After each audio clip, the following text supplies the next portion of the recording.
Good evening friends. Hello, कैसे आहात सगळेजण? First class. तो चलो आज का क्लास हम शुरू करते हैं। आज का हमारे इंडियन नॉलेज सिस्टम का चौथा टॉपिक हम देखने वाले हैं, वेदांग, उपनिषद एंड वैदिक स्कूल ऑफ फिलॉसफी।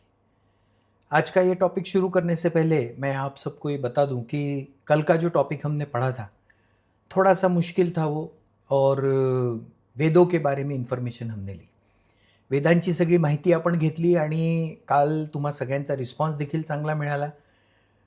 कठीण होता विषय, पण थोडासा सगळ्यांनी प्रयत्न केला आणि त्यामुळे सगळ्यांनी तो समजून घेतला. आजचा हा विषय कालच्यापेक्षाही थोडासा कठीण आहे. मी तुम्हाला घाबरवत नाही आहे, काळजी करू नका. मी हा विषय अतिशय सोप्या पद्धतीने तुम्हाला समजावून सांगणार आहे, पण थोडासा कठीण आहे जरासा.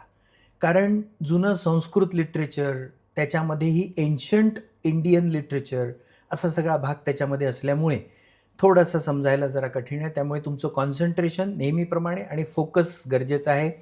थोडासा मैंने बोला थोडंसं कठीण आहे, तर ते कठीण थोडंसं समजून घेण्याचा प्रयत्न करू. वेदांग यानी क्या?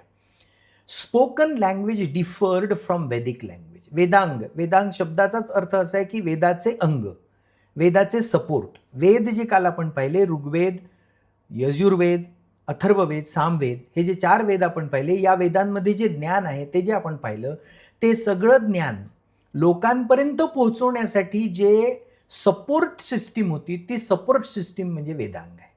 सोप्या भाषेत सांगायचं झालं तर म्हणजे एखादी मुख्य सिस्टीम असते, त्याला सपोर्ट सिस्टीम असतात ना. जशी एखादी गाडी तयार होते, जसं एखादी मारुती कार तयार होते, तर मारुतीची एखादी कार तयार होते, तर त्या कारचे वेगवेगळे पार्ट्स वेगवेगळ्या कंपनीमध्ये तयार होतात, त्या सपोर्ट सिस्टीम असतात त्याच्या. तशा पद्धतीने वेद हे जे मुख्य आपला अभ्यासाचा विषय कालचा होता, या वेदांना लोकांपर्यंत पोहोचवण्यासाठी, या वेदांना प्रॉपरली पोहोचवण्यासाठी आणि या वेदामधलं ज्ञान हे लोकांपर्यंत कशा पद्धतीने आणि पॉवरफुली पोहोचवलं जाईल. जसं आता आपण अजून एक उदाहरण देतो की सपोर्ट सिस्टीम कुठली आहे. जसं मी याचा तुमच्यासाठी अभ्यास करतो आहे इंडियन नॉलेज सिस्टीमचा, ते ज्ञान मिळवण्याचा प्रयत्न करतो आणि ते ज्ञान तुमच्यापर्यंत पोहोचवण्यासाठी मग आपण ऑनलाईन मोड आणि हे सगळी सपोर्ट सिस्टीम वापरतो. कारण आज 1000 लोक, 2000 पोरं, तुम्ही सगळे विद्यार्थी, मित्रमैत्रिणी हे सगळं हे बघता, त्या या 2000 लोकांपर्यंत मला इंडिव्हिज्युअली कसं पोहोचता येईल? तसं नाही पोहोचता येणार. म्हणून आपण सपोर्ट सिस्टीम घेतोय. ती सपोर्ट सिस्टीम आहे ऑनलाईन मोडची. अशी सपोर्ट सिस्टीम वेदांचं जे ज्ञान होतं, वेदांमधलं जे ज्ञान होतं, ते लोकांपर्यंत पोहोचवण्यासाठी जे सपोर्ट सिस्टीम वापरली जात होती त्याला वेदांग असं म्हणतात. स्पोकन लँग्वेज डिफर्ड फ्रॉम वैदिक लँग्वेज. होतं काय की वैदिक लँग्वेज जी होती ती कठीण होती, तुम्हाला माहिती आहे. संस्कृत होतं ते, आणि ती कठीण लँग्वेज होती. तर ती कठीण लँग्वेज लोकांपर्यंत जर पोहोचवायची असेल तर सोप्या भाषेत सांगावं लागेल. जसं इंडियन नॉलेज सिस्टीम, आता हे पुस्तक किंवा याच्यावरची जे पुस्तकं आहेत मोस्टली हे इंग्लिशमध्ये. आता ते इंग्लिशमधले पुस्तकं वाचून त्याचा अभ्यास करून मी तुम्हाला मराठी, हिंदी आणि इंग्लिश असं मिक्सचर करून शिकवतोय. मी मराठीमध्ये जे समजून सांगतोय ते मी वाचलं मुळात इंग्लिशमध्ये. त्यामुळे काय होतं, ज्ञानभाषा जी आहे, जी संस्कृत होती, तसेच खूप सारे पुस्तकं हे इंग्लिशमध्ये लिहिल्या गेलेत आपल्या इंडियन नॉलेज सिस्टीमचे देखील, आणि ते आता मराठी माध्यमातून तुम्हाला शिकवणे, हे जे सपोर्ट सिस्टीमचा विषय हा म्हणजे वेदांग आहे. A specific body of knowledge, practice and tools and techniques were created to preserve the Vedas and use them. सोपं आहे. एक स्पेसिफिक स्ट्रक्चर तयार करण्यात आलं, हे वेदांचं जे ज्ञान आहे ते सांभाळायचं. कारण तुम्ही लक्षात घ्या, हजारों वर्षापासून, 5000 साल पहले पुराने ये वेद है, जिनका निर्माता हमें पता ही नहीं है. कलम ने देखा, अपौरुषेय असे वेद असतात. म्हणजे कोणी निर्माण केले माहीतच नाही. कारण तो कोणी जो माणूस होता ज्यांनी सुरुवात याला केली असेल, त्याच्यामध्ये अनेक लोकांनी ॲडिशन केली आणि मग त्याची निर्मिती झाली. पण सगळ्यात महत्त्वाचं लक्षात घ्या, हे एका पिढीपासून दुसऱ्या पिढीपर्यंत आणि आत्ता आपल्यापर्यंत 21व्या शतकापर्यंत पोहोचलं, हे जास्तीत जास्त मौखिक विद्येच्या माध्यमातून पोहोचलं. Oral tradition from one generation to the other, from one guru to the shishya, then shishya became guru, then he delivered it. So this was the flow of knowledge transfer. This was the flow of knowledge transfer. ऐसा knowledge transfer हुआ तो उसकी जो body है, ये specific body, knowledge, practice, tools. आता याला tools लागले ना, हे टिकलं पाहिजे ना. हो, हे टिकेल कसं? छोटं उदाहरण आत्ताच देऊन ठेवतो. आपण देवासमोर जी आरती म्हणतो, ती देवासमोर म्हणली जाणारी आरती हजारो वर्षापासून म्हणली जाते. ती टिकली कशी? 1000 वर्ष, 2000 वर्ष ती आरती टिकली कशी आणि ती आपल्या अजूनही पाठ कशी होते? मंत्र आपले, आपण जे श्लोक म्हणतो संध्याकाळच्या वेळी देवाजवळ दिवा लागल्यानंतर आपण जी प्रार्थना म्हणतो, मग कुठल्याही धर्मातली असेल ती प्रार्थना जेव्हा आपण म्हणतो ती प्रार्थना लक्षात कशी राहते? जनरेशन्स टुगेदर, वर्षानुवर्ष ती आपल्यापर्यंत पोहोचलेली आहे. मग ती आपल्यापर्यंत पोहोचत असताना त्याचं काहीतरी मेथड असेल ना, ते टिकवायचं असेल तर. जसं आपण पुन्हा उदाहरण द्यायचं झालं तर आपण एखादी गोष्ट, एखादा पदार्थ बनवला समजा, तो लोणचं बनवलं, अचार बनाते ना घर में, तो अचार जब बनता है तो वो 1 साल रहता है. तो वो 1 साल रहने के लिए उसमें क्या डालते हैं? प्रिजर्वेटिव्स. उसमें कई सारी ऐसी चीज़ें हमारी मम्मी या हमारी दादी या नानी डालते हैं कि वो 1 साल रहता है. बाहर भी रखा, फ्रिज में नहीं रखा तो भी वो रहता है.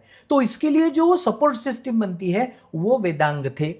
These supportive factors became integral part of वैदिक कल्चर. और इसलिए मूळ वैदिक कल्चर जो है वो वेद के माध्यम से, मुख्य वैदिक कल्चर कशामुळे तयार होतं? वेदांमुळे तयार होतं. पण हा सपोर्ट सिस्टीम जी आहे ती देखील त्या वेदाचाच पार्ट बनला. पुन्हा मगाचं उदाहरण की आपण एखादी कार घेतली, मारुती कार, त्याचे काही पार्ट्स वेगवेगळ्या कंपनीकडून येतात, पण जेव्हा त्या कंपनीकडून आलेले पार्ट्स त्या कारमध्ये फिट होतात तेव्हा त्या कारचा पार्ट तयार होतो. पूर्ण ते वेगळं असं उल्लेख नाही होत त्याचा, ती एक कार तयार होते. तशा पद्धतीने वैदिक कल्चर ज्याला म्हणतात त्याच्यामध्ये काय? वेद आहेत. मग वेदांसोबत काय? वेदांग आहेत. हे वेदांग काय आहेत? ही सपोर्ट सिस्टीम आहे. आता याच्या नोट्स काढताना अशा पद्धतीने काढा, बघा लक्षात येईल तुमच्या. सोपं आहे की स्पोकन लँग्वेज जी आहे, बोली भाषा जी होती ती वैदिक भाषेपेक्षा वेगळी होती. मग ही वैदिक भाषेमध्ये असणारे वेद माणसांपर्यंत, लोकांपर्यंत पोहोचवण्यासाठी एक ज्ञान भाषा, एक टूल्स, टेक्निक्स तयार करण्यात आले आणि त्याच्यासोबत एक सपोर्टिव्ह सिस्टीम बनवली, जी सपोर्टिव्ह सिस्टीम या सगळ्याचा भाग बनली. आणि म्हणून वेदांग, त्याला लिम्स ऑफ वेदास म्हणतात, पाय, वेदांचे पाय. म्हणजे वेद हे मूळ आहे, त्यांना ज्या पायावर उभं करून लोकांपर्यंत पोहोचवायचं आहे त्याला वेदांग असं म्हणतात. असा हा वेदांगचा सोपा अर्थ आहे. ओके, आपण पुढे जाऊ कारण बराच पार्ट आज आपल्याला कव्हर करायचं आहे. थोडंसं मोठं लेक्चर आज होणार आहे. 6 वेदांग आहे. एक आहे पहिलं ओरल प्रिझर्वेशन. हे एक एक आपण पाहणार आहोत, फक्त ओळख मी करून देतो, प्रश्न इथे तयार होतो. 6 प्रकारचे वेदांग कुठले? 2 मार्काचा शॉर्ट आन्सर क्वेश्चन. डिस्क्राईब वेदांगाज, वेदांगाची माहिती द्या. नंबर 1 शिक्षा. 6 जे वेदांग आहे त्यातलं पहिलं काय आहे? शिक्षा. या शिक्षामध्ये काय बोललं जातं? फोनॅटिक्स आणि प्रॉनन्सिएशन. वेद कसे म्हणले जावे त्याचं प्रॉनन्सिएशन, त्याचे फोनॅटिक्स. आपण शब्द बोलतो ना, तर शब्द बोलतो तर ते त्या पद्धतीने त्याचं एक प्रॉनन्सिएशन असतं, ते त्या पद्धतीने बोललं पाहिजे, त्या पद्धतीने म्हणलं पाहिजे. जसं इंग्लिश भाषेमध्ये आपण इंग्लिश भाषा जर बोलत असतो त्याचं एक प्रॉनन्सिएशन आहे. I am going to work in a school असं आपण म्हणतो. I am going to work in a school असं नाही म्हणत. याचं एक स्पेसिफिक प्रॉनन्सिएशन आहे. तर हे प्रॉनन्सिएशन हे शिक्षा अंतर्गत येतं. प्रेझेंट नॉलेज प्रॉपरली, ग्रामर, व्याकरण अतिशय महत्त्वाचा भाग आहे. त्यामुळे व्याकरणाच्या माध्यमातून जर वेद नीट असतील तर ते टिकतं. कारण व्याकरण हे त्या जे काही लिहिलेलं आहे ना त्याला अर्थ देतं. आपल्याला बरेच वेळा आपली इंग्रजीचे शिक्षक किंवा मराठीचे शिक्षक पण इंग्रजीचे जास्त व्याकरणावर किंवा ग्रामरची आपल्याला सगळ्यात जास्त भीती वाटते. वाक्य बरोबर आहे की नाही, कारण आपण ते तसं शिकलेलो नाही आहे. पण ग्रामर जर बरोबर असेल तरच ती भाषा बोलता येते, अन्यथा बोलता येत नाही. आपण नाही तर भाषा कशी बोलतो? वॉटर म्हणजे can you just give me a glass of water, हे वाक्य आहे. मला कृपया पाण्याचा 1 ग्लास देतो का, किंवा एक ग्लास पाणी देतो का, असं मराठीत आपण म्हणतो. पण इंग्लिशमध्ये can you give me please can you give me a glass of water. मग असं 1 ग्लास वॉटर गिव्ह असं म्हटलं तर समोरच्याच्या लक्षात येईल की याला इंग्रजी येत नाही. ग्रामर का महत्त्वाचं? ग्रामर यासाठी महत्त्वाचं की त्यांनी सिंक्रोनाइज होते भाषा. जसं मी भाषा बोलतोय, मी भाषा बोलत असताना आज मी तुम्हाला वेदांग शिकवणार आहे, हे वाक्य झालं ना, हे ग्रामरनी आहे. आज मी हा करता झाला. मग आज मी तुम्हाला वेदांग शिकवणार आहे, शिकवणार वेदांग आज मी तुम्हाला, असं मी बोलायला लागलो तर तुम्हाला ते लक्षात येईल का? नाही लक्षात येणार. आणि म्हणून ग्रामर महत्त्वाचं आहे. ओके, त्यानंतर छंद. छंद म्हणजे रूल्स ऑफ प्रेझेंटिंग नॉलेज. एखादं प्रेझेंट करायचं असेल रूल तर त्याचे जे छंद आहे, म्हणजे ती चौकट जी आहे बांधायची, त्या चौकटीमध्ये बसवायचं आहे, त्याला छंद असं म्हणतात. हे डिटेलमध्ये थोडंसं आपण पाहू. त्यानंतर ensure correct meaning. Book of synonym and etymology. Synonym म्हणजे शब्दाचे समानार्थी शब्द. कारण बरेच वेळा एक्सप्लेन करताना, समजावून सांगताना, आता बा मी 2 शब्द वापरले, एक इंग्रजीत वापरला, एक मराठीत वापरला. समजावून सांगताना, एक्सप्लेन करताना, एक्सप्लेन इंग्लिश, समजावून सांगणे मराठी, 2 शब्द वापरले. किंवा बरेच वेळा आपण मराठीमध्ये देखील वेगवेगळे अर्थ वापरतो, वेगवेगळे शब्द वापरतो. तर हे सिनॉनिम जे असतात, समानार्थी शब्द ते. आणि एटिमॉलॉजी म्हणजे शब्दाचं मूळ कुठून आलेलं आहे. मी एखादा शब्द असतो त्या शब्दाचं मूळ कुठेतरी संस्कृतमध्ये असतं, तर त्याचा अभ्यास म्हणजे निरुक्त. हे शिक्षा, व्याकरण, छंद, निरुक्त. 5वं आहे establish norms and rules of practice, कल्प. हे कल्प नावाचं वेदांग आहे. याच्यामध्ये आपल्याला रूल्स दिलेले आहेत की कुठल्या रूल्सनी, कुठल्या प्रॅक्टिसनी, कशा पद्धतीने ते केलं पाहिजे. आणि शेवटचं आहे ज्योतिष्य, म्हणजे ते कधी केले पाहिजे, कधी म्हणले पाहिजे. वेदांचा अभ्यास कधी करायचा हे देखील दिवसभराच्या आपल्या दिनचर्येमध्ये. ज्योतिष म्हणजे हात पाहून तुमचं ज्योतिष्य सांगणे असं ज्योतिष्य नाही, एकंदर ग्रह ताऱ्यांचा अभ्यास करून दिवसातली योग्य वेळ. आणि हे मान्य केलं पाहिजे की हे खरं आहे. आपण कुठल्याही वेळी काही नाही करत. अपन अंघोल वगैरह झाली, हम जब नहा धो के तैयार होती, उसके बाद में भगवान के सामने हाथ जोड़ के प्रसन्न लगता है हमें, क्योंकि वो समय होता है भगवान की आरती करने का, पूजा करने का. शाम को, शाम के वक्त जब सांझ ढलती है तो उस वक्त हम दिया जलाते हैं भगवान के सामने, क्योंकि वो समय होता है. उस समय पर अगर हम प्रार्थना करते तो उसका इफेक्ट और इम्पैक्ट सबसे ज्यादा आता है. तो ये बात है. तो ज्योतिष में ये देखा जाता था. लेकिन सबसे बेहतरीन बात क्या है, सबसे उल्लेखनीय गोष्ट काय आहे, सगळ्यात उल्लेखनीय, मी सगळ्या भाषा एकत्रित बोलतोय. सबसे उल्लेखनीय बात क्या है की हे सगळं कधी होत होतं? 3000 वर्षांपूर्वी, 4000 वर्षांपूर्वी. आज आपण मोठे मोठे टेलिस्कोप आपल्याजवळ आहे. आपलं यान चंद्रावर पोहोचलं, विज्ञान डेव्हलप झालं. हे सगळं डेव्हलप झाल्यानंतर आपण हे सगळं सांगतोय की ग्रहमाला आहे, सूर्यमाला आहे, मग सूर्यमालेमध्ये इतके ग्रह आहेत, मग पृथ्वी इतक्या नंबरचा ग्रह आहे, गुरु इतक्या नंबरचा ग्रह आहे. हे सगळं आत्ता सांगतो आपण, कारण हे आपण विज्ञानाच्या कॉस्मोग्राफी असेल किंवा ॲस्ट्रॉलॉजी असेल किंवा या सगळ्या भूगोल आणि या सगळ्या शास्त्रांच्या माध्यमातून आपण ते पाहिलंय. पण हे त्या काळामध्ये त्यांनी सांगितलेलं आहे. आणि म्हणून हे वेदांग आहेत. कुठले आहेत? शिक्षा, व्याकरण, छंद, निरुक्त, कल्प आणि ज्योतिष्य. पुढे जाऊ आपण. शिक्षा थोडक्यात आपल्याला पाहायचं आहे. जास्त ताण घेऊ नका, सोप्या भाषेत आपण समजून घेऊ. टू अचीव्ह नॉलेज, आपल्याला नॉलेज मिळवायचं आहे. वेदांचा अर्थच काय आहे? नॉलेज मिळवायचं आहे. आणि नॉलेज प्राप्त करण्यासाठी आपल्याला अतिशय गांभीर्यानं त्याच्याकडे पाहावं लागतं. सायन्स ऑफ प्रनन्सिएशन कसं करायचं, एखाद्या मंत्राचं, एखाद्या श्लोकाचं प्रनन्सिएशन करण्याची एक पद्धत आहे. ते असं धड्यासारखं गडगड म्हणता नाही येत, त्याला एक पद्धत असते. जसं गणपतीचं अथर्वशीर्ष म्हणलं जातं. मी तुम्हाला म्हणून दाखवतो. श्री गणेशाय नमः अस्य श्री रामरक्षाहि, श्री गणेशाय नमः अस्य श्री रामरक्षा स्तोत्र मंत्रस्य बुधकौशिक ऋषीः श्री सीता रामचंद्रो देवता अनुष्टुप छंदः. हे असं त्या स्वरात म्हटलं जातं. आणि हे त्या प्रनन्सिएशनमध्ये करेक्ट प्रनन्सिएशन जर आलं तरच मी मगा सांगितल्याप्रमाणे त्याचा अर्थ पोचतो. कसंही काहीही बोललं तर चालत नाही. आणि म्हणून इंग्रजी जर शिकायची असेल, संस्कृत शिकायची असेल किंवा मराठी भाषा शिकायची असेल तर आपल्याला त्या पद्धतीने बोलावं लागेल. आपण गावराणी आपलं ग्रामीण बोलू शकतो, पण एखाद्या कार्यक्रमात बोलता येईल का?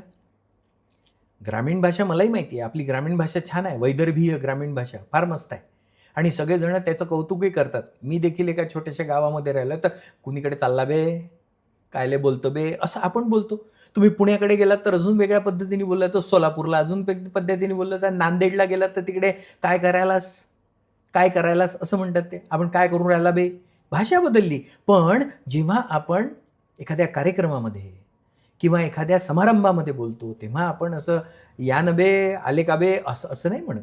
आपण एक व्यवस्थित प्रमाण भाषा ज्याला म्हणतात ती बोलतो. आणि त्याचं सायन्स ऑफ प्रनन्सिएशन आहे, ते शिक्षामध्ये येतं. Defines the characteristics of basic unit of sound of language known वर्ण याच्या अनुषंगानं sound of knowledge, sound of लँग्वेजचा एक साऊंड असतो, एक भाषेचा साऊंड असतो. आणि ते तसंच बोललं जातं. मी दूर उभा आहे, ह्याच्यातून ते दूर शब्दाचा आपल्याला अर्थ कळतो, सेन्स येतो त्यांनी की मी दूर उभा आहे. धपकन मारलं, धपकन, हे शब्द आहेत. याला इंग्लिशमध्ये फार छान आहे, याला ऑनोमोटोपोइया असं म्हणतात. काही शब्द असे असतात की ज्याच्यातून साऊंड क्रिएट होतो. असं साऊंड ऑफ लँग्वेज, वर्णाक्षर याच्यामधून आपल्याला कळतं. Explains what causes the sound pertaining to a varna to इमॅनेट feel. त्या मंत्राचा, त्या प्रार्थनेचा तो जो फील आहे. आपण आरती म्हणतो, मी आरतीचं उदाहरण नेहमी तुम्हाला देईन. त्या आरती आपण जी म्हणतो, सुख करता दुःख हरता वार्ता विघ्नाची, नुरवी पूर्वी प्रेम कृपा जयाची, हे जे असं म्हणतो आपण, याच्यामधून तो एक फिलिंग तयार होतात, याच्यामधून ते व्हायब्रेशन्स तयार होतात आणि मग आपल्या मनामध्ये तो भाव निर्माण होतो. हा भाव या अशा पद्धतीच्या धर्माच्या पद्धतीनं केल्या जाणाऱ्या मंत्रोच्चारामध्ये, आपण पुढे बुद्ध फिलॉसॉफी देखील शिकणार आहोत, त्या बुद्धिझममध्ये देखील अशा पद्धतीचे मंत्र आणि अशा पद्धतीच्या गोष्टी बोलल्या जातात. पण ते म्हणणारे बौद्ध भिक्खू जे असतात ना, त्यांचं म्हणण्याची पद्धत पहा कशी आहे. त्यांच्या त्या धर्मस्थळावर ते जे असतं त्या ठिकाणी वेगवेगळे वाद्य असतात आणि त्या वाद्यांच्या आधारे ते त्याची एक ॲटमॉस्फिअर क्रिएट करतात, त्याचं वातावरण क्रिएट करतात. आणि म्हणून शिक्षामध्ये आपल्याला सायन्स ऑफ प्रोनाऊन्सिएशन हे बघायचं आहे. दुसरं व्याकरण, मग मी सांगितलं grammar is a foundation of language, ग्रामरशिवाय जमतच नाही. आणि ग्रामरवरचं एक सुंदर पुस्तक, पुन्हा मल्टिपल चॉईस क्वेश्चनमध्ये विचारलं जातं, पाणिनी नावाच्या ऋषींनी संस्कृत व्याकरणावरचं एक पुस्तक लिहिलं, त्या पुस्तकाचं, त्या ग्रंथाचं नाव आहे अष्टाध्यायी. मल्टिपल चॉईस क्वेश्चन, पाणिनीने लिहिलेला संस्कृत ग्रंथ कोणता, संस्कृत व्याकरणावरचा ग्रंथ कोणता, अष्टाध्यायी. नोट्समध्ये लिहा पटकन प्रश्न. त्यामुळे पाणिनी नावाचा जो ऋषी होता त्यांनी अष्टाध्यायी नावाचा ग्रंथ लिहिला. पतंजली रोट कॉमेंट्री ऑन अष्टाध्यायी, या अष्टाध्यायीवरची कमेंट्री पतंजली नावाच्या ऋषीने लिहिली. पतंजली नाव सध्या आपल्याला सगळ्यांना माहिती आहे, पण ते नाव त्या ऋषीच्या नावावरून घेतलेलं आहे. ते पतंजलीनी या अष्टाध्यायीवरची कॉमेंट्री लिहिली आणि त्याला महाभाष्य असं म्हणतात. कॉमेंट्रीचं एक सुंदर उदाहरण तुम्हाला देतो. इतिहासामध्ये जे शिकलो ते 8व्या 9व्या वर्गामध्ये एका पुस्तकाचं नाव आम्ही वाचलं होतं, गीता रहस्य. कुठे ऐकलं होतं? गीता रहस्य. कोणी लिहिलं गीता रहस्य? लोकमान्य टिळकांनी लिहिलं. कुठे लिहिलं पहा, आठवते का? मंडालेच्या तुरुंगामध्ये जेव्हा होते लोकमान्य टिळक, तेव्हा त्यांनी गीता रहस्य लिहिलं. गीता रहस्य म्हणजे काय? भगवद्गीता जी कृष्णानं अर्जुनाला सांगितली कुरुक्षेत्राच्या रणभूमीवर, त्या भगवद्गीतेवरची कमेंट्री, त्या भगवद्गीतेवरची एक नवीन व्याख्या आणि भगवद्गीतेवरचं लोकमान्य टिळकांचं स्वतःचे विचार, हे गीता रहस्य या पुस्तकामध्ये त्यांनी लिहिले. त्याच पद्धतीने पाणिनीने जो ग्रंथ लिहिला अष्टाध्यायी, त्याच्यावरची कॉमेंट्री पतंजलींनी लिहिली. त्या अष्टाध्यायीवरची, त्याला महाभाष्य असं म्हणतात. पुन्हा दुसरा मल्टिपल चॉईस क्वेश्चन, ज्ञान तर मिळूनच राहिलं पण परीक्षेची तयारी होऊन राहिली. ओके, चला. व्याकरणमध्ये काय असतं? Divide, separate and analyse. व्याकरण कशाला म्हणतात? एखादं वाक्य असतं, I am going to school. मग I am going to school याच्यामध्ये इंग्लिशमधलं उदाहरण देतो मी तुम्हाला. आय काय आहे? सब्जेक्ट आहे, करता. Am, going, go, verb. मग गोइंग काय आहे? वर्ब, कंटिन्युअस वर्ब, चालू वर्तमान काळ. I am going to school. हे जे काही वाक्यामध्ये सेपरेट केलं जातं, म्हणजे डिवाइड, सेपरेट अँड ॲनालाइज. आपण ॲक्टिव्ह व्हॉइस, पॅसिव्ह व्हॉइस जेव्हा शिकलो तेव्हा हे सगळं इंग्रजीमध्ये शिकलो. व्याकरण अतिशय महत्त्वाचं आहे, कारण त्यांनी काय होतं, सेन्सफुल लँग्वेज तयार होते. नाही तर काय बोललो असतं समजलंच नसतं. मराठी भाषा का बोलू शकतोय? कारण मातृभाषा आहे, लहानपणापासून ऐकत आलेलो आहे म्हणून बोलतोय. पण दुसरी जर भाषा शिकायची असेल तर आपल्याला ग्रामर शिकावं लागेल. आणि त्यामुळे ग्रामरचं हे काम असतं, generation of new words and breaking the words into components and analyse them. हे देखील व्याकरणामध्ये होतं. नवीन शब्द तयार होत गेले ना, आणि नवीन शब्द हे निर्माण होतच राहतात. पण या शब्दाची निर्मिती कुठे होते? व्याकरणामध्ये होते. तुम्ही जर डिक्शनरी पाहिली, डिक्शनरी सगळ्यांना माहिती आहे, केम्ब्रिजची डिक्शनरी जर पाहिली तुम्ही किंवा ऑक्सफर्डची डिक्शनरी पाहिली, इंग्लिशसाठी वापरता का? नसेल पाहिली तर आता कॉलेज सुरू होते, सोमवारपासून कॉलेजमध्ये जा, लायब्ररीमध्ये डिक्शनरी पहा. त्या डिक्शनरीमध्ये तुमच्या असं लक्षात येईल की दरवर्षी त्या डिक्शनरीचं एक एडिशन येतं नवीन. काय येतं? कारण दरवर्षी नवीन शब्द तयार होतात, नवीन शब्द येतात आणि नवीन शब्द आल्यानंतर ते नवीन शब्द त्या डिक्शनरीमध्ये ॲड होतात. अशी नवीन शब्दाची निर्मिती व्याकरणामध्ये. आणि शब्दाची फोड करणे, जसं आवागमन एक शब्द आहे, आवागमन याचा एक शब्द आहे आगमन आणि दुसरा आहे गमन. आगमन म्हणजे येणे, गमन म्हणजे जाणे. यात येणं जाणं, असा येणं जाणं हा जो मराठी शब्द, येणं जाणं करू नको, संस्कृत भाषेमध्ये किंवा प्रमाण भाषेमध्ये त्याला आवागमन असं म्हणतात. तर या आवागमन या शब्दाची फोड करणे, एक आगमन आणि एक गमन, अशी शब्दांची फोड करणे आणि शिकणे हे व्याकरणामध्ये होतं. हे काय आहे पाहतोय आपण? वेदांग पाहतोय. वेदांग काय आहे? ही सपोर्ट सिस्टीम आहे वेदांची. ओके, चालायचं पुढे. समजलं? नाही समजलं तर पुन्हा एकदा ऐकून घ्याल, पण मी अतिशय सोपं करून सांगतोय, त्यामुळे मला नाही वाटत की तुमच्या फर्स्ट इयरच्या सगळ्या माझ्या मित्रमैत्रिणींना, भावा बहिणींना काय अडचण जात असेल. कालचे वेद तुम्ही समजून घेतले, त्यामुळे आता हे तर सोपं आहे. निरुक्त. निरुक्त म्हणजे इटिमॉलॉजी. मग मी सांगितलं की शब्दाचं मूळ कुठेतरी असतं, आणि आपल्याला आनंद होईल जाणून की मराठी आणि हिंदी भाषेच्या अनेक शब्दांचे मूळ कुठे आहेत? संस्कृतमध्ये. संस्कृतपासून जसेच्या तसे शब्द घेतलेले आहेत, आणि त्यामुळे इटिमॉलॉजी हा एक महत्त्वाचा भाग आहे. शब्द कसा असतो? काय असतं शब्दामध्ये? व्याकरण, assertions, correct form of express meaning. एक शब्द जेव्हा तयार होतो, आणि Nirukta analyses to extract the meaning. म्हणजे व्याकरण तो शब्द लिहायचं कसं हे सांगतं, आहे ना. जसं रस्वदीर्घ असतं, आपण मराठीमध्ये रस्वदीर्घ असतं ना. दूर असलं तर तो दू जो आहे तो दीर्घ लिहावा लागतो, बरोबर. दीपावली, आपण बरेच वेळा दीपावली रस्व लिहितो, पण चुकीचं आहे, ते दीपावली आहे. ते दीपावली, दीर्घ आहे. मग हे करेक्ट लँग्वेज व्याकरण, जसं मराठीमध्ये व्याकरण तयार आहे तसं संस्कृतमध्ये पण आहे. मग एक शब्द जर समजून घ्यायचा असेल तर त्या शब्दाला समजून घेताना, जसं मी तुम्हाला एक म्हणजे वेगवेगळे शब्द असतात, आणि वेगवेगळ्या शब्दांच्या माध्यमातून हे सगळं आपल्यापर्यंत पोहोचत राहत. जसं दिन, दिन, दीन, मराठीतले शब्द आहेत. दिन आणि दीन. आता हा शब्द एकच आहे, पण फक्त काय बदललं? दिन. दिन म्हणतोय तर दी रस्व आहे, आणि त्या दिन या शब्दाचा अर्थ दिवस. ओके. आणि दीन, इथे दी जो आहे तो दीर्घ आहे, आणि दीर्घ आहे म्हणजे काय? तो दीन म्हणजे दुबळा, दीन दुःखी, त्यातला तो दीन आहे. आणि दिन, आपण शिक्षक दिन, शिक्षक दीन नाही म्हणत. शिक्षक दुबळा नसतो, शिक्षक स्ट्रॉंग असतो. ओके. सो शिक्षक दिन म्हणजे दिवस, आणि दीन म्हणजे दुबळा. हे जे समजून घेणं आहे, हे म्हणजे शब्दाच्या अर्थातून आपल्याला कळतं. या निरुक्ताचं लेखन कोणी केलं? यक्ष नावाच्या ऋषीने केलं, 5व्या सेंचुरी BC. समजून घ्या BC काय आहे. एक एक गोष्ट आता हिस्ट्रीमध्ये तुम्ही शिकलं असेल, पण ज्यांना आठवत नसेल त्यांना सांगतो. BC म्हणजे बिफोर क्राइस्ट. आता बिफोर क्राइस्ट म्हणजे काय? की येशू ख्रिस्ताचा जन्म जेव्हा झाला तेव्हा 0 मानण्यात आलं.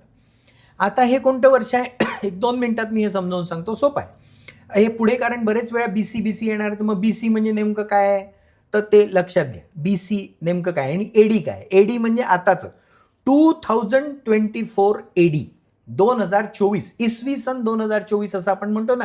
इंग्लिशमध्ये याला 2024 AD, ॲना डॉमिनी असं म्हणतात. पण हे AD कुठून सुरू झालं? हे त्या 0 पासून सुरू झालं.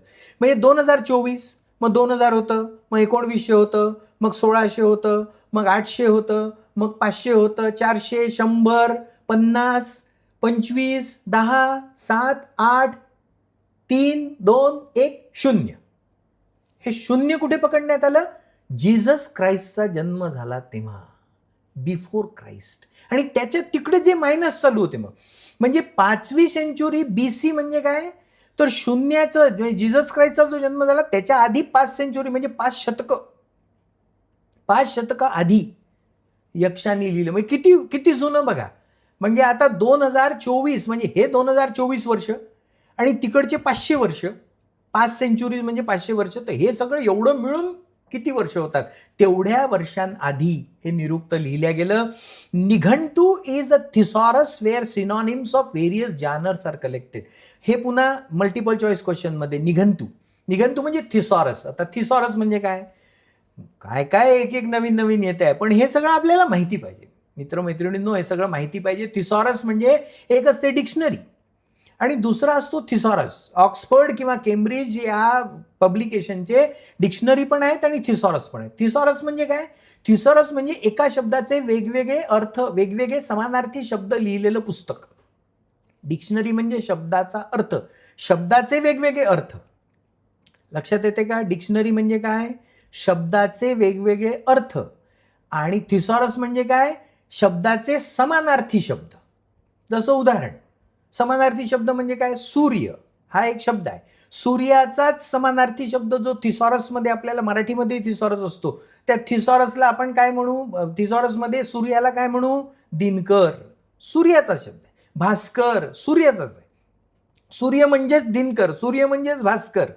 त्यामुळे हे जे सूर्याचे वेगवेगळे नावं आहेत हे थिसॉरसमध्ये असतात. तर हा निघंटू हा एक थिसॉरस होता सिनॉनिम्सच्या वेळचा, त्यावेळचा. ओके.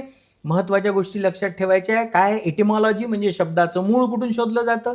यक्षांनी निरुक्त लिहिलं 5व्या सेंचुरीमध्ये BC, 5th सेंचुरी BC. आणि निघंटू हा थिसॉरस होता, ज्याच्यामध्ये समानार्थी शब्द हे वेगवेगळ्या शब्दाचे कलेक्ट केले गेले. हे त्या काळामध्ये होत होतं ज्या काळामध्ये कम्प्युटर किंवा कुठलंही विज्ञान नव्हतं. लोक स्वतः बुद्धिमत्तेने हे करत होते. केवढी बुद्धिमत्ता आहे! आता तर गुगल आहे, गुगलवर टाईप केलं की सगळं मिळतं. पण हे या लोकांनी तयार केलं. गुगलवर जे मिळत आहे ना, ते या लोकांचं कॉन्ट्रीब्युशन आहे, या लोकांनी शोधून ठेवलेलं आहे ते. आणि म्हणून आपण वेद निर्मिती करणाऱ्या आणि एन्शंट इंडियन कल्चर, मुख्य म्हणजे हे आपण जगाला दिलं. हो, गंमत पा काय, हे समजायचं कशासाठी आहे? हे मी नेहमी सांगतोय, हे समजून कशासाठी घ्यायचं? ते आपलं आहे, भारताचं आहे, आणि भारताकडून जगाला पोचलं. अनेक इंटरेस्टिंग टॉपिक्स आपण याच्यामध्ये या सिलेबसमध्ये शिकणार आहोत की जिथे आपल्याला असा अभिमान वाटायला लागतो, क्या बात है यार, मेरे देश का गौरव कितना जबरदस्त है, मेरे देश में कितना ज्ञान है. विज्ञानाचा देश, ज्ञानाची भूमी असं आपल्या देशाला म्हणलं गेलं होतं. ते उगाच नव्हतं. So these are all the thing. Nirukta. त्याच्या पुढचं पाहू आपण, छंद.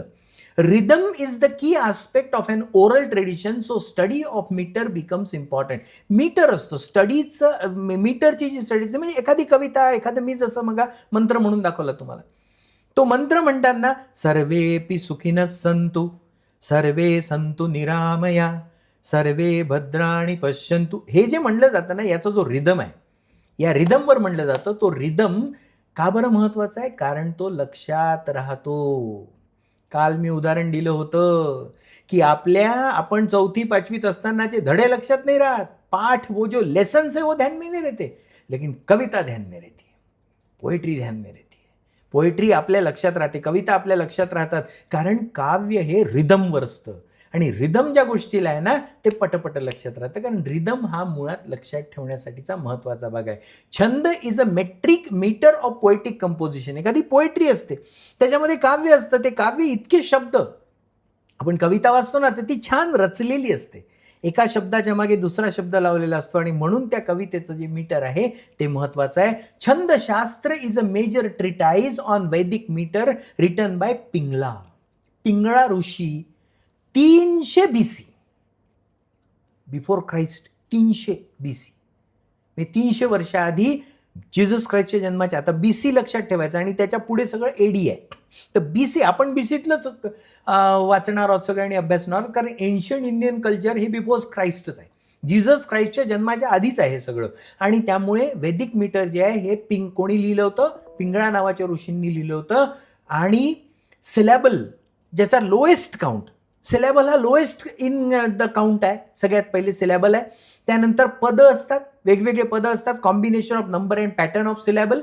आणि शेवटचा आहे मीटर, म्हणजे पहिलं एक असतं लोएस्ट, एक शब्द जो आहे तो सिलॅबल, त्यानंतर पद तयार होतं पूर्ण, आणि मग ते मीटरमध्ये बसवलं जातं. सोपं आहे, लक्षात ठेवा. एवढंच लक्षात ठेवायचं आपल्याला की एखादी ओळ जर असेल श्लोकामधली, तर एक शब्द म्हणजे तो सिलॅबल आहे. कॉम्बिनेशन ऑफ नंबर म्हणजे सगळं मिळून एक ते पद तयार होतं, आणि त्यानंतर मग ते त्या मीटरमध्ये बसवलं असतं की ते म्हणायला सोपं जातं. हा झाला छंद. पुढचा आहे कल्प. Operational aspect of issues discussed in वैदिक कॉर्पस. वैदिक कॉर्पसमध्ये ऑपरेशनल इश्यूज जे आहेत ते डिस्कस केले जातात, ते कल्पमध्ये होते. User manual to lead all aspects life including personal, family and social dimension. बघा, या वेदामधले जे पर्सनल डायमेन्शन्स आहेत, म्हणजे फॅमिली कशी असली पाहिजे, सोशल डायमेन्शन कसं असलं पाहिजे, सामाजिक भाव कसा असला पाहिजे, हे सांगण्याचं जे मॅन्युअल आहे, हे सांगण्याचं जे पुस्तक आहे ते म्हणजे कल्प आहे. Kalpasutra, all important aspects of Indian life covering household life and ceremonies and law. तुमच्या माझ्या जीवनाशी संबंधित असलेले सगळे सूत्र, त्यामध्ये एक स्रौत सूत्र आहे, ज्याच्यामध्ये वैदिक रूल्स जे आहेत ते गाईड केले जातात. आपल्याला याच्यामध्ये एवढंच बघायचं आहे की कल्पसूत्रमध्ये किती सूत्र आहेत. सोल्ब सूत्र आहे, त्याच्यामध्ये मेजरमेंट आणि कन्स्ट्रक्शन ऑफ अल्टार्स संबंधी माहिती दिली जाते, मेजरमेंट कसं करायचं. सूत्र आहे, ज्याच्यामध्ये घरचे जे सेरेमोनीज आहेत ते कसे करायचे सांगितलं जातं. आणि धर्मसूत्र आहे, ज्याच्यामध्ये सोशल ड्युटीज जे आपल्या आहेत ते सांगितलं जातं. एकंदरीत या 4 सूत्रांच्या माध्यमातून, याची नावं एकदा वाचून घ्याल, पुन्हा एकदा ऐकून समजून घ्याल. स्रौत्रसूत्र, सोल्बसूत्र, गृह्यसूत्र आणि धर्मसूत्र, या 4 सूत्रांच्या आधारे तुमच्या माझ्या जीवनाशी रिलेटेड असणाऱ्या सगळ्या गोष्टी ज्या वेदांमध्ये आहेत त्या कल्पच्या माध्यमातून सांगण्यात आल्या. शेवटचा मुद्दा ज्योतिष्य. Knowledge of movement of stars and planetary bodies. हे जे स्टार्स, हे ग्रह जे फिरतात, या ग्रहांची जी मुवमेंट आहे सगळं फिरते आहे ना. आणि तुम्हाला आश्चर्य वाटेल की या सगळ्या ग्रहांची मुवमेंट पाश्चिमात्य वैज्ञानिकांनी सांगण्याच्या आधी भारताच्या शास्त्रज्ञांनी सांगितली होती. किती मोठी गोष्ट आहे. काही टेलिस्कोप नव्हते, काही नव्हतं, पण त्यांच्या हे लक्षात आलं होतं की जी पृथ्वी आहे ही फिरते आहे, ही सूर्याच्या भोवती फिरते आहे, ही स्वतः भोवती फिरते आहे, आणि म्हणून दिवस रात्र तयार होतात. या सगळ्याचा सोलर ल्युनार सायकल्स, चंद्राची काय सायकल आहे, चंद्र किती दिवसात स्वतःभोवती फिरतो, चंद्र किती दिवसात पृथ्वीभोवती फिरतो, मग चंद्र असा पृथ्वीभोवती फिरताना ती पृथ्वी सूर्याभोवती किती दिवसात फिरते, हे सगळं वैदिक पीपल, वैदिक काळामध्ये असणाऱ्या लोकांना माहिती होतं. आणि त्याच्यामधून स्पिरिच्युअल डेव्हलपमेंट कशी होते, आध्यात्मिक डेव्हलपमेंट कशी होते. लग्ध नावाच्या ऋषींनी वेदांग ज्योतिष्य नावाचा ग्रंथ लिहिला. या ज्योतिषशास्त्रामध्ये एक आहे वेदिका, जी वेदाशी रिलेटेड आहे, दुसरा आहे लौकिका, जी जगाशी रिलेटेड आहे, आणि संख्या शाखा ज्या आहेत ज्योतिषाच्या, एक आहे सिद्धांत, दुसरा आहे संहिता, आणि तिसरा आहे होरा. ह्या तीन शाखा आहेत ज्योतिषाच्या. मल्टिपल चॉईस क्वेश्चन तयार झाला या ठिकाणी, किंवा शॉर्ट आन्सर क्वेश्चन तयार झाला की ज्योतिषशास्त्राच्या 2 भाग आहेत. एक वेदिका जी वेदाशी रिलेटेड आहे, दुसरा आहे लौकिका जी जगाशी रिलेटेड आहे, आणि ज्योतिषशास्त्राच्या 3 शाखा आहेत. एक आहे संहिता आणि एक होरा. ज्योतिषशास्त्र हे वेद कधी नेमके म्हणले पाहिजे, वेदाचं ज्ञान ग्रहण करण्याचा वेळ कुठला असला पाहिजे, आणि आपल्या आयुष्यामध्ये याचं महत्त्व काय आहे हे समजून सांगण्याचा प्रयत्न होता. दुसरं आहे पुढचं उपनिषद. उपनिषद काय आहेत मी आज सांगितलं की थोडंसं लेक्चर मोठं होणार आहे, पण पेशन्स ठेवा. हे सगळं समजून घेणं गरजेचं आहे, कारण आज आपल्याला वेदांग, उपनिषद आणि वैदिक स्कूल ऑफ फिलॉसॉफी असे 3 पार्ट आपल्याला पूर्ण करायचे, कारण आपल्याला सिलेबसही लवकर झालं पाहिजे, आपण खूप वेळ लावून चालणार नाही. Thoughts of Vedic seers find their expression in the group of composition. ज्या कंपोजिशन्स होत्या वेगवेगळ्या, त्या उपनिषदाच्या माध्यमातून येत होत्या. Philosophical treatise dealing with ultimate problem of life, माणसाच्या जीवनाचे प्रॉब्लेम्स, याचं सोल्युशन त्या ठिकाणी होतं, आणि ते उपनिषदाच्या माध्यमातून येत होतं. उपनिषद या शब्दाचाच अर्थ काय आहे की गुरुजवळ बसणे आणि त्याचं ज्ञान प्राप्त करणे. बघा, शब्दाचा अर्थच सुंदर आहे की गुरुजवळ बसायचं, ज्ञान प्राप्त करायचं. ओके, आता थोड्या वेळेपर्यंत मी तुमचा गुरु किंवा मी तुमचा शिक्षक आहे, तुम्ही माझ्याजवळ बसले आहेत आणि ज्ञान प्राप्त करून राहिले, खूप काही मोठी गोष्ट नाही. माझं जे आहे ते मी तुम्हाला सांगतोय, आणि तुम्ही त्याचा स्वतः विचार करून, तुम्ही की 4वी-5वीतले नाही, हे फक्त पाठांतर करून ठेवाल, तुम्ही याचा विचार करताय. माझे तुम्ही मोठे झालेले भाऊ बहीण आहात, मोठे झालेले मित्रमैत्रिणी आहात, आणि त्यामुळे तुम्ही हे समजून घेऊ शकता. म्हणून हे तुम्हाला सांगितलं जातं. छोट्या पोरांना आपण हे सांगणार नाही, कारण त्यांच्या लक्षातच येणार नाही. तुम्हाला सांगितलं यासाठी जाते की तुम्ही समजू शकता, तेवढी आपली बुद्धिमत्ता वाढली ना, तेवढी आपली ग्रास्पिंग पॉवर वाढली, तेवढी आपली समजून घेण्याची ताकद वाढली, आणि म्हणूनच आपण मोठे झालो, म्हणूनच आपण 18 वर्षाचे झालो, म्हणूनच आपण मतदान करणार आहोत. ते मोठं झालं असणं जे आहे ना, ते समजून घेणं आहे. त्यामुळे गुरुजवळ बसणे आणि समजून घेणे, याला उपनिषद म्हणतात. ऋग्वेदामध्ये किती उपनिषद आहेत? 10 उपनिषद. उपनिषद म्हणजे काय? ऋग्वेदातली माहिती समजून सांगणारे ग्रंथ. किती आहेत? 10. यजुर्वेदामध्ये किती आहेत? शुक्ल आणि कृष्ण. बघा, काल आपण पाहिलं होतं यजुर्वेदाचे 2 भाग आहेत, आणि याज्ञवल्क्य ऋषीपर्यंत कृष्ण होता, आणि नंतर शुक्ल सुरू झाला, हे आपण काल पाहिलं. 19 आहेत शुक्ल पक्षाचे, 32 आहेत कृष्ण पक्षाचे. उसके बाद में है सामवेद. सामवेद में कितने उपनिषद है? 16 उपनिषद है. और अथर्ववेद में कितने उपनिषद है? 31 उपनिषद है. तो इतने सारे उपनिषद है अलग अलग, और उसमें से हमें ज्ञान प्राप्त होता है. विविड डिस्क्रिप्शन, बहुत छोटे इसमें मैं ये समझा रहा हूं, vivid description of relation between jiva. किसका रिलेशन बताया गया है वेदास में और उपनिषद में? जीव. The universe that forms the context of living being jagat, and all that compassing driving force ईश्वर.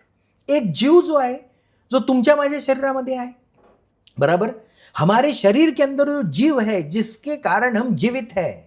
ये जो सब मैं बोल रहा हूं, आप सुन रहे हैं, आप वो कमेंट लिख रहे हैं, आप पढ़ रहे हैं, यहां जा रहे हैं, वहां जा रहे हैं, ये सारा का सारा क्यों हो रहा है? क्योंकि हमारे शरीर के अंदर जीव है. वो जब तक है तब तक है, तो वो जीव है. दूसरा, ये सारा यूनिवर्स जो तैयार होता है, ये जगत है. इस जगत के हम इसके कार्यकर्ता है, या हम इसमें रहने वाले जीव है.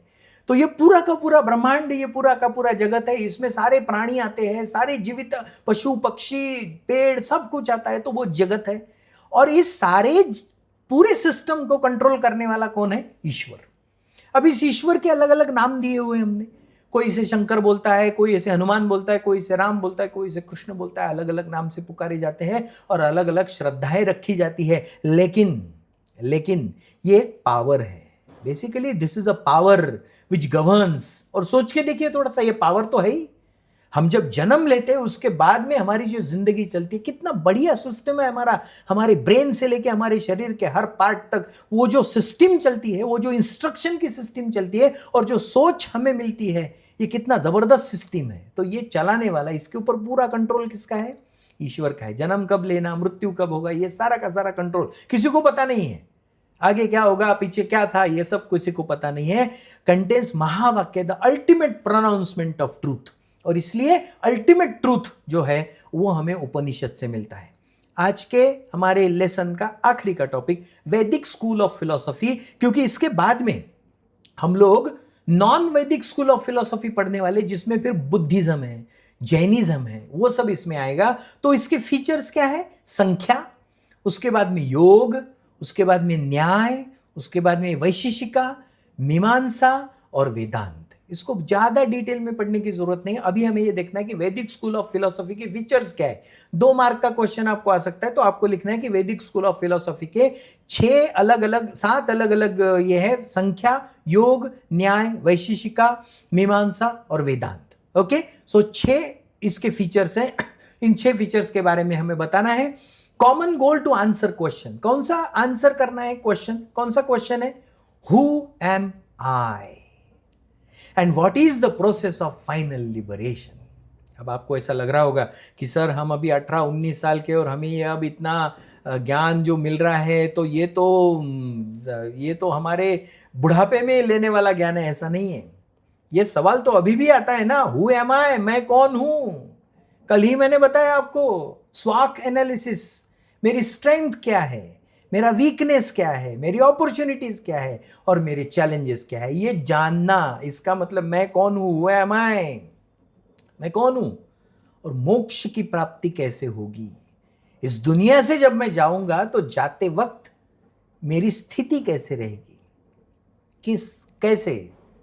कैसे मेरा जीवन रहेगा। इन सारे सवालों के जवाब दिए जाते हैं संख्या एंड योगा।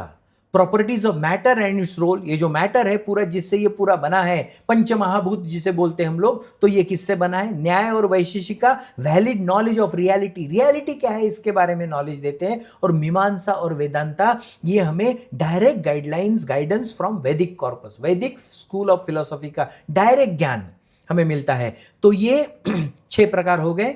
तो ये 6 प्रकार, ये 6 कैरेक्टरिस्टिक्स किसके हैं? हमारे वैदिक स्कूल ऑफ फिलोसॉफी के हैं।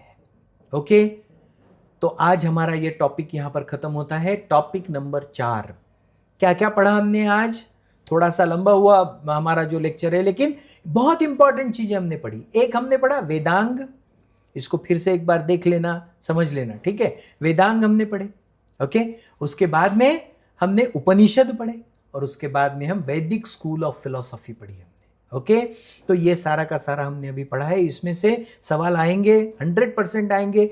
मल्टीपल चॉइस क्वेश्चन का बहुत ज़्यादा स्कोप इस लेसन में है, तो वैसे नोट्स आप निकालिए और इसको समझने का प्रयास कीजिए। और एक बार सुनना पड़ेगा, मैं जानता हूँ, मैंने बताया था कि ये 4 नंबर का टॉपिक और 5 नंबर का टॉपिक, ये इस पूरे सिलेबस के सबसे कठिन है, सबसे डिफिकल्ट है। लेकिन डिफिकल्ट करके रोते नहीं बैठेंगे हम लोग, समझने का प्रयास करेंगे। तो मैंने ज्यादा से ज्यादा आसान भाषा में तुम्हें यह सब समझाने का प्रयास किया है, सोप्या भाषेत सांगितलाय। आता पुढचा जो टॉपिक आहे तो आहे संख्या दर्शन आणि योग दर्शन, असे 2 दर्शन आहेत, संख्या दर्शन, योग दर्शन। हा वैदिक स्कूल ऑफ फिलॉसॉफी मधला शेवटचा पार्ट राहणार आहे, ओके।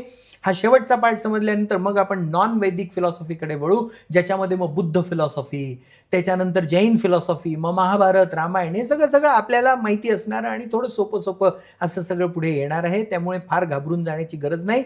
सिलेबस अतिशय महत्त्वाचं यासाठी आहे की यामधून आपल्याला आपली प्राचीन सभ्यता कळते आहे, आपला प्राचीन धर्म आणि प्राचीन धर्मामध्ये प्राचीन काळामध्ये काय काय आपल्याकडे होतं, जे जगामध्ये मान्यता प्राप्त होतं, ते आपण समजून घेतोय। त्यामुळे टॉपिक आपला इथे संपतोय। आज यहाँ रुकते हैं। Thank you so much, tata, bye bye, take care.